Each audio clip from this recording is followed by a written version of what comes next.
ನೋಡಿ, ನಮ್ಮ ಗೂಳೂರು ಶ್ರೀ ಮಹಾಗಣಪತಿ ಪೈಂಟಿಂಗ್ ಕೆಲಸ ನಡೀತಾ ಇದೆ. ಈ ದೀಪಾವಳಿಯ ಬಲಿಪಾಡ್ಯಮಿ ದಿನ ನಮ್ಮ ಗೂಳೂರು ಶ್ರೀ ಮಹಾಗಣಪತಿಗೆ ಕಣ್ಣಿನ ದೃಷ್ಟಿ ನೀಡುವ ಮೂಲಕ ಸಾರ್ವಜನಿಕ ಪೂಜಾ ಕಾರ್ಯಕ್ರಮಕ್ಕೆ ಸಿದ್ಧವಾಗುತ್ತೆ.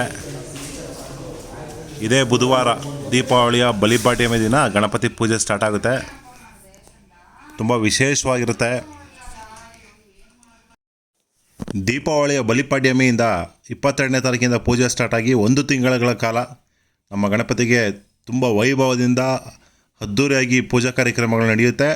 ಅದಾದ ನಂತರ ನವೆಂಬರ್ 22-23ರಂದು ಗಣೇಶನ ಉತ್ಸವ ಇರುತ್ತೆ, ವಿಸರ್ಜನಾ ಮಹೋತ್ಸವ. ಅದು ಸಹ ತುಂಬ ಅದ್ಧೂರಿಯಾಗಿರುತ್ತೆ.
ನೋಡಿ, ನಮ್ಮ ಗೂಳೂರು ಶ್ರೀ ಮಹಾಗಣಪತಿ ಇದೇ ಬುಧವಾರ ಪೂಜಾ ಕಾರ್ಯಕ್ರಮ ಸ್ಟಾರ್ಟ್ ಆಗುತ್ತೆ.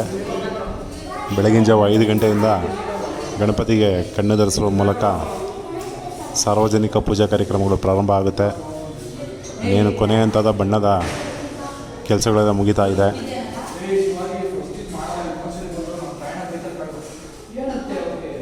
ದೀಪಾವಳಿಯ ಬಲಿಪಾಡ್ಯಮಿ ದಿನ ಗಣಪತಿ ಪೂಜಾ ಕಾರ್ಯಕ್ರಮ ಆರಂಭ ಆಗುತ್ತೆ. ತುಂಬ ಅದ್ಭುತವಾಗಿ ಮೂಡಿ ಬಂದಿದೆ ನಮ್ಮ ಗಣೇಶ. ಇದು ನಮ್ಮ ತುಮಕೂರಿಂದ ಕೇವಲ 7 ಕಿಲೋಮೀಟರ್ ಅಂತರದಲ್ಲಿದೆ. ಬೆಂಗಳೂರಿಂದ ನಿಮಗೆ 77 ಕಿಲೋಮೀಟರ್ ಆಗುತ್ತೆ. ತುಂಬ ವಿಶೇಷವಾದಂಥ ಗಣೇಶ. ಬಂದು ಒಮ್ಮೆ ನೋಡಿ.